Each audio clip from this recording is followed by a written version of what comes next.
საქართველოს მოსახლეობის აღწერის წინასწარი შედეგები ცნობილია. Საქსტატის ინფორმაციით 2024 წლის 14 ნოემბრის მდგომარეობით ქვეყანაში 3.914.000 კაცი ცხოვრობს, აქედან 53% ქალია. ამავე მონაცემებით მაღალი რიცხოვნობით თბილისი გამოირჩევა მოსახლეობის 34%-ით. მეორე და მესამე ადგილს იკავებენ იმერეთისა და ქვემო ქართლის რეგიონები.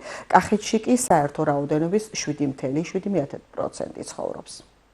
აღწერა მოიცვა საქართველოს ტერიტორიაზე მყოფი უცხო ქვეყნის მოქალაქეები, მიუხედავად ქვეყანაში მათი ყოფნის ხანგრძლივობისა და ქვეყანაში მყოფი მოქალაქეობის არ მქონე პირები. მხოლოდ ორი გამონაკლისი იყო, ესეც საერთაშორისო მიდგომების მიხედვით, ეს არის უცხო ქვეყნის დიპლომატიური სტატუსის მქონე პირები და უცხო ქვეყნის სამხედრო მოსამსახურეები და მათი ოჯახის წევრები. რაც შეეხება აღწერის წინასწარ შედეგებს.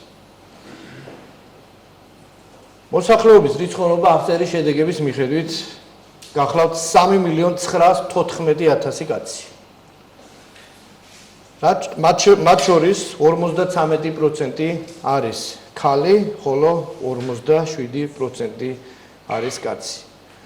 წინა აღწერასთან შედარებით სახეზე გვაქვს 5.4%-იანი ზრდა, როგორც მოგეხსენებათ, 2014 წლის აღწერის შედეგების მიხედვით ქვეყანაში მუდმივად ცხოვრობდა 3.713.000 კაცი.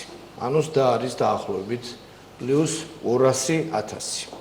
რაც შეეხება მოსახლეობის განაწილებას დასახლების ტიპების მიხედვით, მოსახლეობის 62% ცხოვრობს ქალაქად, ხოლო 38% სოფლად. აქ წარმოდგენილია გრაფიკი, რომელიც ხაზს უსმევს ურბანიზაციის მაღალ მაჩვენებელს.